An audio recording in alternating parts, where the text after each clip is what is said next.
gin gik ma waketo wang'wa kendo waluwo achiel kachiel. Kwawere kod mano mana kana sing nyisi Nyakwaromogi ne wadhi twak e weche mag ng'iyo ni to Kenya biro ringo nade kuom higa achiel chak dwe mar 7 mar higani nyaka giko dwe mar 6 mar higa manyien midendo ni hik omenda 2025-2026. Wan ka kod FCPA Hesbon Omolo machiegni kendo Idong' Omolo. Erokamano ahinya. Yes. Amedo chwalo kuyo mara kendo oro mos makende ne jo Kasipul kuom lalo mjumbe margi.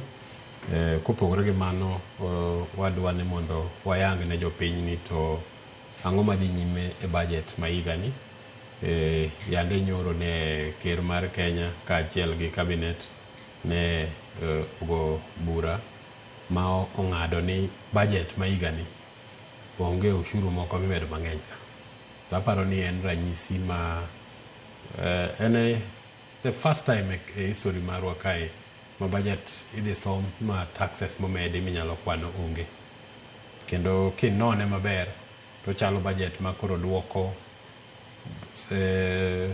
omenda ma sirikal gombo ni mondo tigo e yor chwalo weche mag dongruok piny. Tiende ni wachalo joma rido kanda mondo mi wago budget kalure gi nyalo marwa. Omiyo aparo ni en gima ber. Yande na wache studio ka ni kade an jatelo mochung' ne weche mag omenda e pacho ka ma en Migosi Mbadi higani dok akelo wach chudo moramora kata ushuru moramora mimedo ne jo Kenya nikech msigo ingo jo piny. Chali no winjo duondi. Aparo no winjo. So amor gi chenro ni finance bill motere parliament mondo mi koro dhi omed fuon onge taxes kata ushuru momedi kinone thothne oduoke piny. Aparo ni wabro yango kuonde ma fuoko bede maber ne jo piny ahinya jogo ma retire jodongo machon kane retire to taxes moko nitie. Koro sani bed ni en pension mari obed ni en pesa mimi joma tiyo contract 3-4 ka kiaga to iduoko ni pesa nite. So mago nitiere gimno ni gratuity. Sani koro kimigo to onge ushuru moramora mi ikete. Counties bende omi thuolo mondo ket chik manyalo konyo gi sama masiro mako gi. Tiende ni ka nitie emergency crisis to gin gi pen chik ma yienegi mondo mi gitigo omenda moko e yore mag neno ni to ginyalo konyo jopiny e yo machal nade.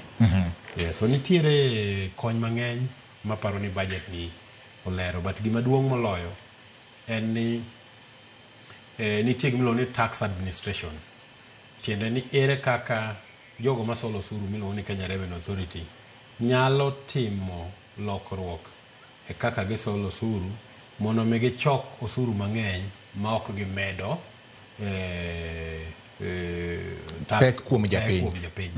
Tiende ni ka nitie pend chik moro ma mono gi solo osuru ti idole matin mondo mi githuolo mar solo osuru. Ka nitie fuok moro ma jomibadhi moko ero chulo osuru tiyogo mondo mi gichulo osuru matin idiyo kanyo kaeto mondo mi osuru ma sirikal choko odhi malo. So en more tax administration mondo mi revenue odhi malo to japiny oyud yot e yor osuru machulo.